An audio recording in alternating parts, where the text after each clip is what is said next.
नमस्कार दोस्तों, स्वागत है आपका वॉइस ऑफ साइलेंस में, जहां हर खामोशी कुछ कहती है।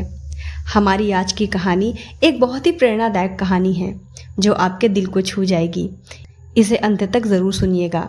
इसका शीर्षक है माँ की सीख। चलिए कहानी शुरू करते हैं। रात के 8 बज रहे थे। मोहल्ले में सभी अपने अपने कामों में व्यस्त थे। शांति देवी की रसोई से भी बर्तनों की खटर पटर और तड़के का सुगंधित धुआं पूरे घर में फैला हुआ था। शांति देवी लगभग 55 साल की गृहिणी गैस पर दाल चढ़ाकर सब्जी में तड़का लगा रही थी। माथे पर हल्का सा पसीना झलक आया। उन्होंने सब्जी का तड़का लगाकर बहू नेहा को आवाज लगाई, नेहा बेटा बैठे बैठे थोड़ा सलाद काट लेना, खाने के साथ सलाद अच्छा लगता है। नेहा जो हाल ही में कॉलेज की पढ़ाई पूरी करके विवेक से ब्याह कर इस घर आई थी, अपने कमरे से धीमे स्वर में बोली, माँ जी मैं थोड़ा थक गई हूँ, आप ही काट लीजिए ना, वैसे भी मैं ज़्यादा सलाद नहीं खाती। यह सुनकर शांति देवी कुछ पल के लिए ठिठक गईं। बहू से इस तरह का उत्तर सुनने की उन्होंने कल्पना भी नहीं की थी। उनके चेहरे पर हल्की सी हैरानी तैर गई, मगर अगले ही पल उन्होंने मुस्कान बनाए रखी और खुद ही जाकर सलाद काट लाईं। लेकिन भीतर कहीं एक अनकहा दर्द, एक हल्की सी खटास मन में बैठ गई थी, मानो किसी ने उम्मीदों की डोर को हल्का सा झटका दे दिया हो।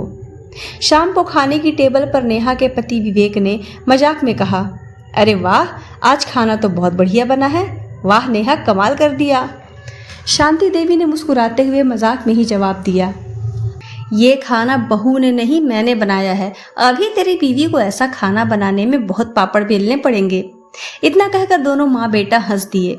नेहा चुपचाप बैठी रही, लेकिन उसके मन में यह बात घर कर गई कि माँ जी ने जानबूझकर सबके सामने यह बात कह दिया ताकि लगे कि वह काम नहीं करती, जबकि शांति देवी का ऐसा कोई इरादा नहीं था। कुछ दिन बाद नेहा अपने मायके गई। माँ सरिता देवी ने उसे देखते ही गले से लगाया। चेहरा थका थका सा था। माँ ने प्यार से पूछा, क्या हुआ बिटिया, सब ठीक तो है? नेहा ने अनमने ढंग से कहा, हाँ माँ सब ठीक है। लेकिन माँ का दिल माँ का ही होता है। उन्होंने समझ लिया कि बेटी के मन में कुछ बोझ है। इसी बीच नेहा की पुरानी सहेली पायल उससे मिलने आ गई। दोनों अपने कमरे में बैठकर बातें करने लगी। पायल ने हंसते हुए कहा, तो कैसी चल रही है तेरी नई गृहस्थी? नेहा ने थोड़े संकोच से जवाब दिया, ठीक है, बस माँ जी हर छोटी सी बात में टोक देती हैं, कभी दही निकालने पर, कभी नमक ज़्यादा डालने पर। कभी कभी लगता है मैं कोई बहू नहीं, बस नौकरानी हूँ। पायल ने तुरंत तंज कसते हुए कहा, तो फिर तू क्यों सब कुछ सह रही है? साफ बोल ना, ये मेरा घर है, मैं अपने हिसाब से चलूंगी। और सुन, विवेक तुझे बहुत मानता है ना, बोलो उससे कि घर अलग ले ले, तभी तुझे चैन मिलेगा। नेहा चुपचाप उसकी बातें सुन रही थी। पायल की बातें उसे अंदर तक छू रही थीं। उसी समय सरिता देवी कमरे के बाहर से गुजर रही थी। अनजाने में उनके कानों में यह बातचीत पड़ गई। वह ठिठक गईं, कुछ देर सुनती रहीं, फिर धीरे से अपने कमरे में चली गईं। रात का समय था। खाना खाने के बाद सरिता देवी ने नेहा को अपने पास बुलाया। प्यार से उसके सिर सहलाते हुए बोली, बिटिया आज मैंने तेरी और पायल की बातें सुन ली थी। नेहा चौंकी, माँ आपने सुना?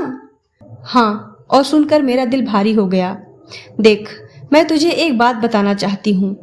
घर सिर्फ दीवारों और फर्नीचर से नहीं बनता, घर रिश्तों से बनता है। सास की बातें हमेशा ताने नहीं होती, कई बार वे अनुभव की छांव होती हैं। तू सोच, अगर हर बात का जवाब देती रही तो घर का माहौल कैसा रहेगा? नेहा की आंखें भर आई।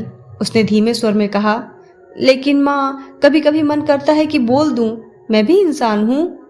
सरिता देवी ने प्यार से उसका हाथ थामते हुए कहा, बिटिया हर बात का जवाब जरूरी नहीं होता, कई बार चुप रहना ही सबसे बड़ा उत्तर होता है। रिश्ते निभाने के लिए धैर्य और त्याग चाहिए। तू सोच, अगर तू सास की बातों को ताने समझेगी तो हमेशा मन भारी रहेगा, लेकिन अगर उन्हीं बातों को सीख समझकर अपनाएगी तो तेरी जिंदगी आसान हो जाएगी। नेहा चुप रही। माँ की बातों ने उसे गहराई से सोचने पर मजबूर कर दिया। नेहा जब मायके से वापस लौटी तो उसके मन में माँ की बातें गूंज रही थी। हर बात का जवाब जरूरी नहीं होता, चुप रहना भी एक जवाब है। घर पहुंचकर जब शांति देवी ने हल्की सी टोक दी, नेहा सब्जी में थोड़ी मिर्ची और डाल देना वरना फीकी लगेगी। पहले जैसी झुंझलाहट उसके मन में आई, मगर इस बार उसने तुरंत प्रतिक्रिया नहीं दी। बल्कि बिना कुछ कहे चुपचाप मिर्च डाल दी। शांति देवी ने सोचा कि बहू नाराज हो गई है, मगर नेहा के शांत चेहरे ने उन्हें हैरान कर दिया। धीरे धीरे रोजमर्रा की छोटी छोटी बातों में नेहा ने अपनी चुप्पी और सहनशीलता बनाए रखी। अगर शांति देवी कहती नेहा रोटियां जरा गोल नहीं बनी, तो नेहा हल्की मुस्कान के साथ कह देती अगली बार ध्यान रखूंगी माँ जी। विवेक भी यह बदलाव महसूस करने लगा। एक शाम उसने प्यार से पूछा, नेहा तुमने बदला बदला सा बर्ताव क्यों अपना लिया है? पहले तुम हर बात का जवाब देती थी, अब तुम शांत क्यों रहती हो? नेहा ने बस मुस्कुराते हुए कहा, कभी कभी रिश्ते निभाने के लिए शब्दों से ज्यादा चुप्पी काम आती है। विवेक ने उसकी आंखों में देखा और मन ही मन पत्नी की इस समझदारी पर गर्व महसूस किया। दिन बीतते गए। धीरे धीरे शांति देवी ने भी महसूस किया कि नेहा अब उन्हें विरोध नहीं करती, बल्कि उनकी बातों को ध्यान से सुनती है। एक दिन जब शांति देवी थकी हुई थी, तो नेहा ने बिना कहे ही उनके हाथ से चाकू ले लिया और सब्जी काटने लगी। शांति देवी ने हैरानी से पूछा, अरे तू क्यों कर रही है? मैं कर लूंगी। नेहा ने सहज भाव से कहा, माँ जी आप रोज कितना काम करती हैं, आज मुझे करने दीजिए। शांति देवी की आंखें भर आईं। पहली बार उन्हें लगा कि बहू सचमुच उन्हें अपना समझने लगी है। उस दिन से उनके रिश्ते में एक नई गर्माहट आने लगी। 5 साल बाद नेहा मां बनने वाली थी। पूरे घर में खुशियों की लहर थी।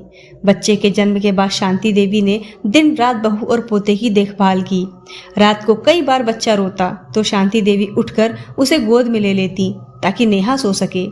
नेहा अक्सर सोचती, अगर मैंने माँ की बात न मानी होती और पायल की सलाह मानकर विवेक से अलग घर की जिद करती, तो आज इस वक्त मैं अकेली पड़ जाती। शायद माँ जी का यह साया मेरे सिर पर न होता। उसकी आंखों से आंसू बह निकलते। एक दिन उसने शांति देवी का हाथ पकड़कर कहा, माँ जी आपने मुझे गलत रास्ते पर जाने से बचा लिया। अगर मैं उस समय अड़ जाती तो शायद मेरा घर भी टूट जाता। शांति देवी ने उसे गले लगाते हुए कहा, बेटा रिश्तों में जीत हार नहीं होती, सिर्फ धैर्य और समझदारी चाहिए। याद रखना, हर रिश्ते में थोड़ा बहुत त्याग करना पड़ता है, तभी घर खुशहाल बनता है। इसी बीच एक दिन खबर आई कि पायल, जिसकी बातें सुनकर नेहा कभी डगमगा गई थी, अब अपने मायके लौट आई है।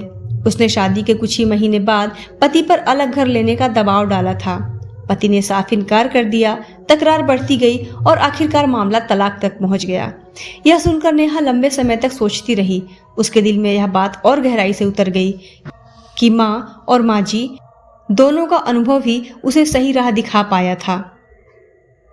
दोस्तों, समय ने नेहा को सिखा दिया कि रिश्तों में मिठास और कड़वाहट हमारे शब्दों और धैर्य पर ही निर्भर करती है। अगर उस दिन माँ सरिता देवी ने उसे चुप रहने की सीख न दी होती, तो शायद उसका घर भी बिखर गया होता। क्या नेहा की माँ ने नेहा को सही सीख दिया? आप इस कहानी के बारे में क्या विचार रखते हैं, हमें कमेंट करके ज़रूर बताइएगा।